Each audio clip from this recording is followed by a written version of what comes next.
Hi, I'm Roxanne Richardson, and this is the Casual Friday podcast. In this week's podcast, I have a textile tidbit, two finished spinning projects, and the future plans for that handspun yarn. And I have progress on my current sweater in progress. So let's get started. When I was at Spinning Group this week, somebody brought up a documentary called The Nettle Dress. Now, I hadn't heard of it. Some of the people had heard of it, but they mentioned that it's available online to stream from November 15th, which is today, until December 2nd. If you haven't heard of this documentary, let me just read you a little bit of the description from the film's website. Textile artist Alan Brown spends 7 years making a dress by hand using only the fiber of locally foraged stinging nettles. This is hedgerow couture, the greenest of slow fashion. It's also the medicine that helps him survive the death of his wife, which leaves him and their 4 children bereft, and how he finds a beautiful way to honor her. So this film has been making the rounds of film festivals all year, as well as fashion and textile events. And there are still more live events for screenings planned over the next few months. I was looking at the calendar and I saw that there is one in my old college town of Ann Arbor, Michigan, scheduled for February. And that one is in conjunction with some sort of fiber or textile event going on in Ann Arbor. So I'll leave a link to the film's website where you can see the trailer. It looks really interesting. Tickets are available on their website for the screening, so you get 7 days to start watching it once you've purchased the ticket. And then once you start watching, you have 6 hours before you lose access. And there are actually 2 films.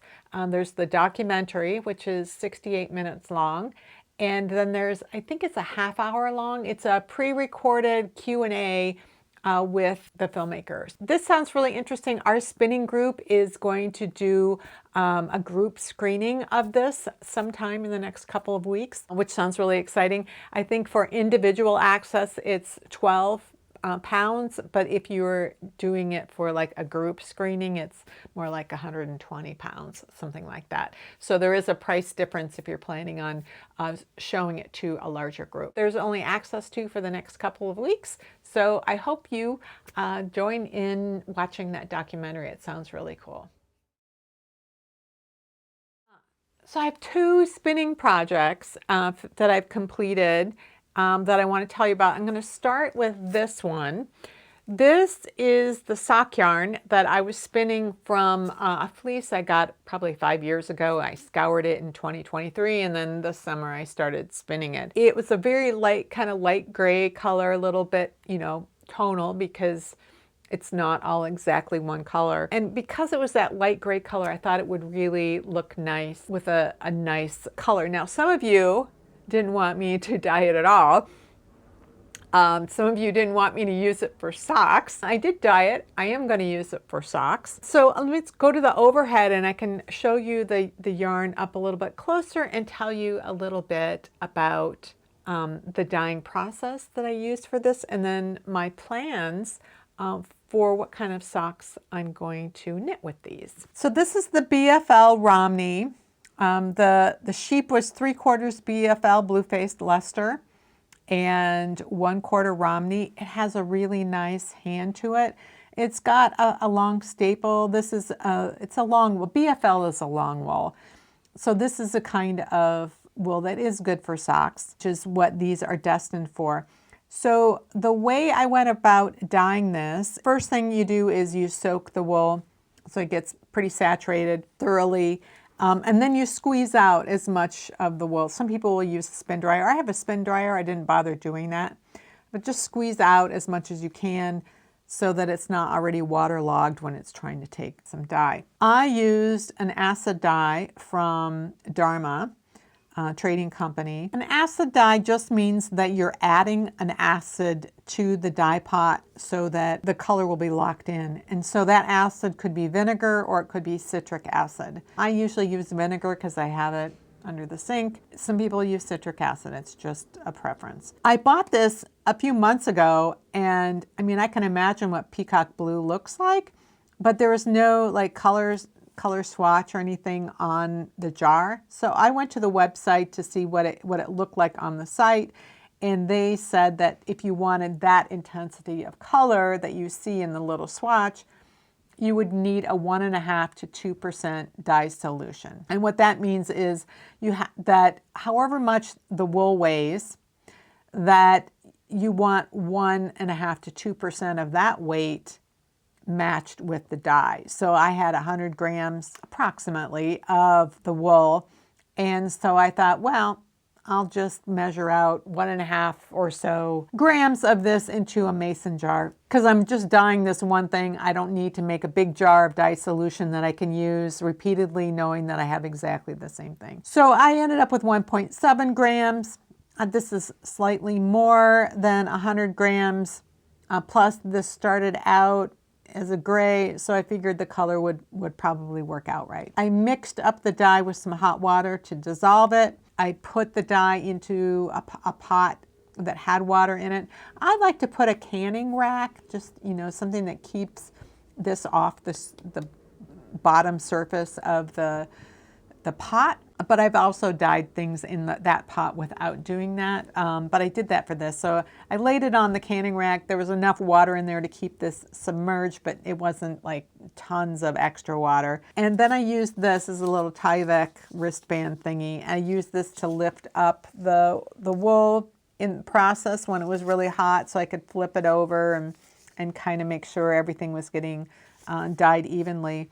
I probably dyed it for, you know, on a low simmer for 20 to 30 minutes.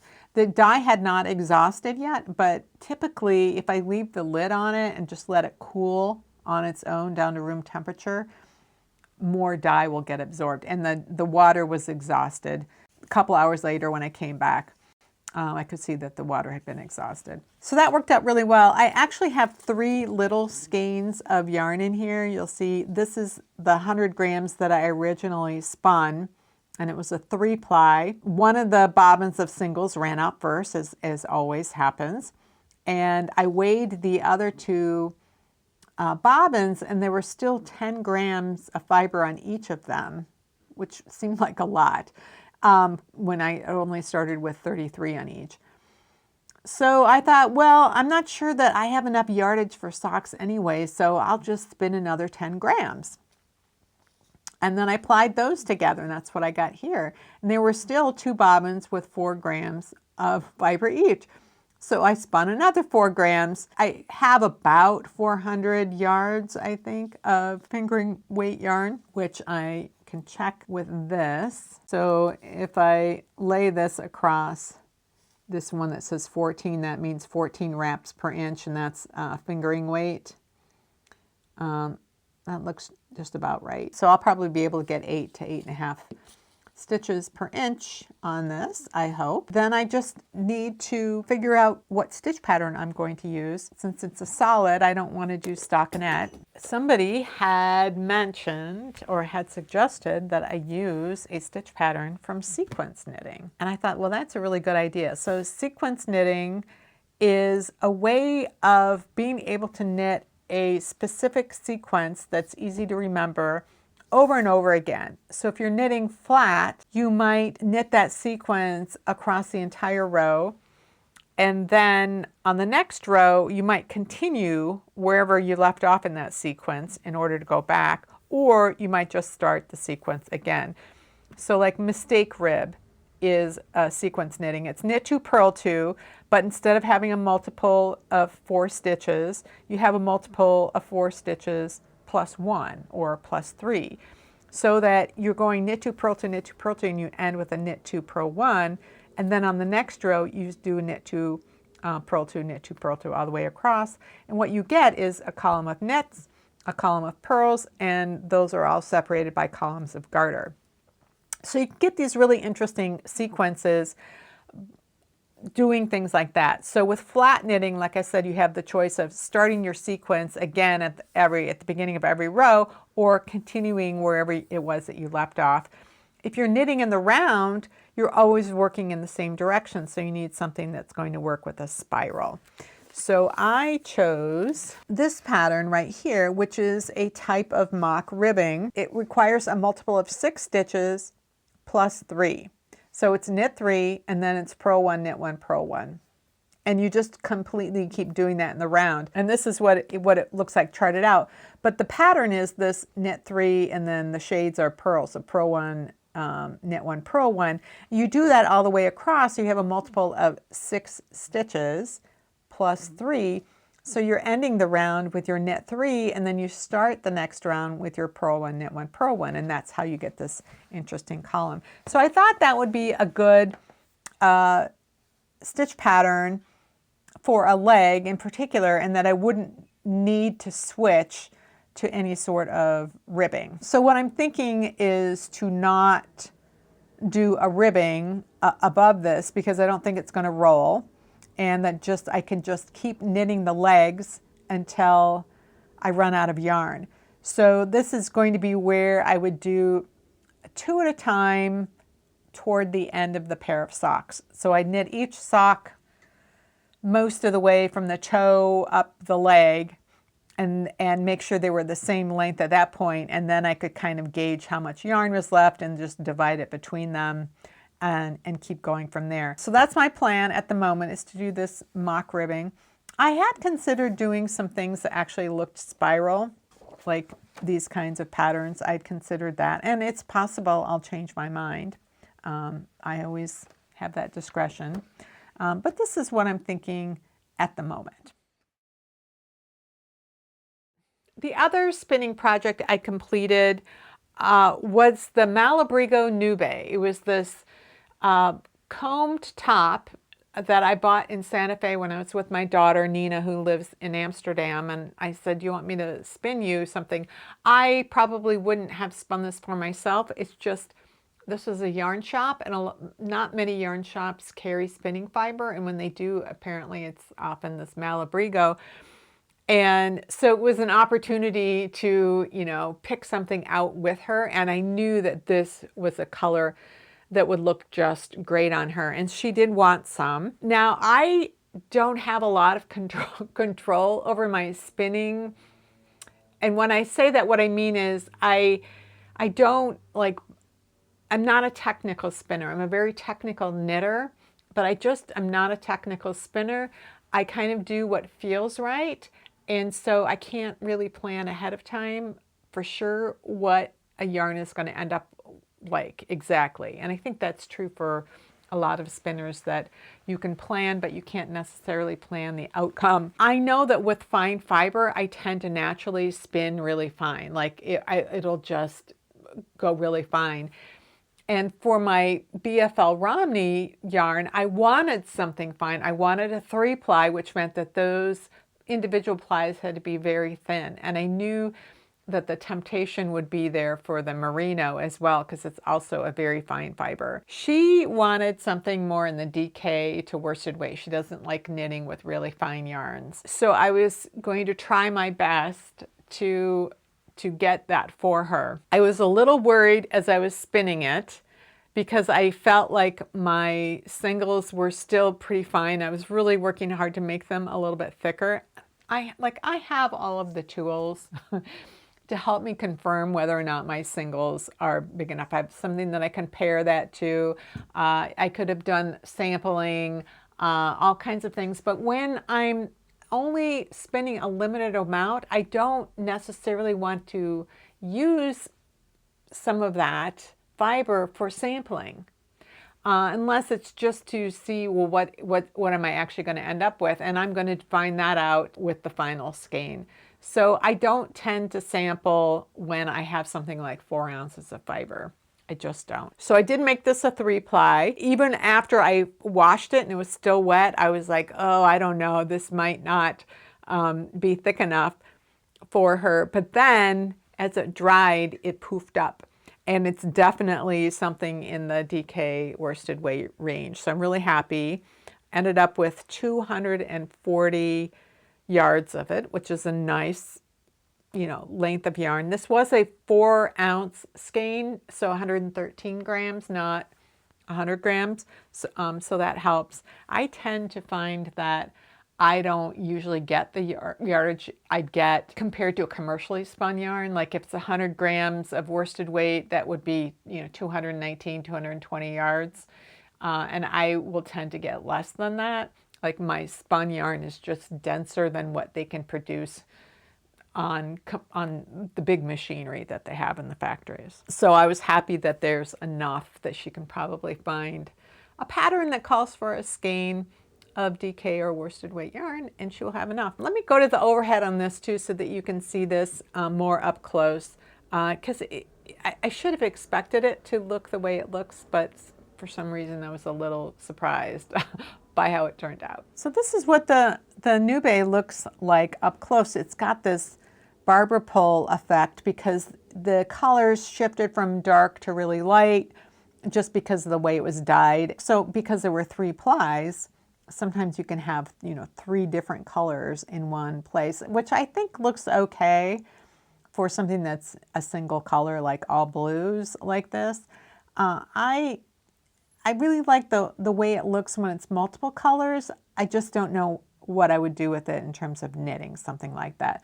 So sometimes yarn is really pretty to look at and really, really pretty to feel. And then I just don't know what to do with something like that. I tend to knit with solid colors and texture, and that's just sort of my wheelhouse. I worked really hard at making my plies thicker than I did with the BFL, and there were times when I wasn't sure I was. This really plumped up once it dried. It is definitely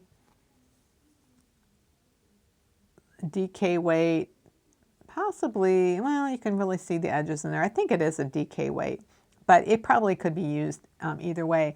One thing is that because it fluffed up like this, I probably don't have 240 yards of it anymore, because sometimes, when it comes off of the bobbin and you've wound it on the nitty knotty and you've got however many yards, it's a certain length, and then you wash it and it kind of boings back.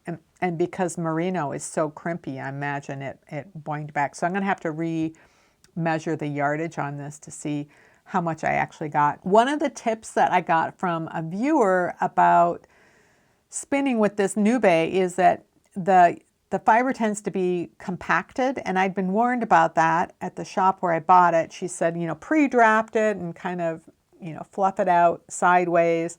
And I did that. I stripped it into like 10 strips so that, it was much narrower. And I was still and I was trying to even pre-drafting was hard, like trying to elongate it was hard. It was just kind of a challenge to spin with. And so what I ended up doing was steaming it again. Those little strips, I steamed them again and then fluffed the little ones out. And then the spinning was so fast. I did the majority of this in like a 2-day period. It went really fast once I re-steamed the smaller strands that I was working with. This will be going off to my daughter in the Netherlands. Then I'm excited to see what she might knit with it. So I'm making really good progress on my drift cardigan. This is a sweater that I had just kind of gotten started on it 2 weeks ago for Casual Friday. So I finished the back, started with the back, and I finished it. It's designed by Nora Gahn, and I have always loved her designs. There's just something about the way she shapes garments and works with techniques and her selection of stitch patterns, and often the shapes that she will choose to knit things is just always interesting to me. So this is a pattern that's just knit purl patterns. There's basically some ribbing going up, and then there's a panel of what she calls double seed stitch. Sometimes I would call that double moss. It's knit 2, purl 2 across and knit 2, purl 2 up, going up. And then there's some columns of knit 2, purl 2 ribbing, and then some twisted knits, so some single knit through the back loops. And it's just interesting enough to really keep me going without, slowing me down with, crossing a cable or having to read the chart again. It's just like it was a simple to learn pattern, very easy, but kept me interested. And then at the top, there is just the double seed stitch for the upper part of the body of the bodice. So that was nice. And then the two fronts are similar to that. And the sleeve was where I wanted to make a modification. The sleeves were designed to be plain stockinette. And I did that on the last sweater I knit. It just has plain stockinette sleeves, and that was okay. But there's only so much of that I can do. Like knitting one stockinette sleeve is kind of not very interesting, and then to have to knit a second one. So I was wanting to do something different with it, and I saw on Ravelry that there were a couple of people who had taken that seed stitch pattern plus a few more stitches, and they had run it up the center of the sleeve, and I thought that looked really nice. And I was looking at it. They had done one thing that I didn't think I wanted to do, and so I charted out several possibilities and just kind of thought about it for a few days to see what I wanted to do. And I think I ended up being I probably would have been happy no matter what I had chosen, but I'm really happy with what I chose. So let's go to the overhead and I'll kind of show you what my options were and what I actually ended up doing. This is what the back of the drift looks like. And you can see how these stitch patterns go all the way down to the bottom edge. Now this wants to pull up a little bit. I did a little bit of steaming on this just to help those edges a little bit. Once it's actually washed and blocked, this will block out to be even at the bottom. So there is ribbing along here, like below the stockinette sections. But otherwise, the stitch pattern goes all the way. And you can see that there's like a knit two, and then there's purl two, and then there's the knit through the back loops here, more knit twos, and then there's the double seed stitch pattern.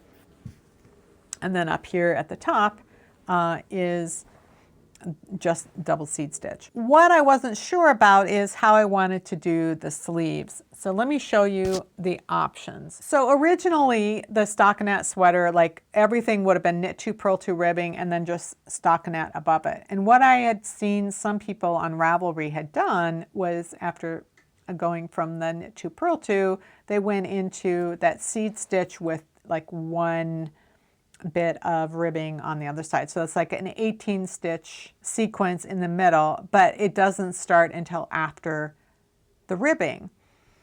And I was thinking about that, and I'm like, okay, but why wouldn't it just go all the way to the bottom like it did for the body? And then I was thinking about, well, maybe it won't pull in as much, or I don't know. So I thought, well, I'm going to chart out a few others. So I use a program called Stitch Mastery to do all of my charting. You can do this kind of thing.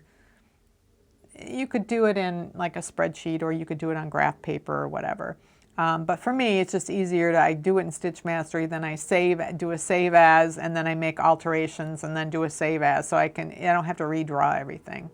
So this was option one. This was option two, which was to have the stitch pattern come all the way down to the cuff, to the cast on edge, just like the stitch pattern does on the body. And this just instinctively was what seemed right for me. It's the kind of thing I have done in Aran sweaters, where I might keep the cables going all the way down through the cuff and become part of the ribbing. But I did think that there was one other option, and that was to have the entire stitch pattern the way it was on the back and the front. The back has the stitch pattern twice, and it's separated with a band of stockinette, but the fronts have this stitch pattern like that, and then they'll have a little ribbing on the side. And so I considered this, and I looked at what it would look like on the sleeve cap.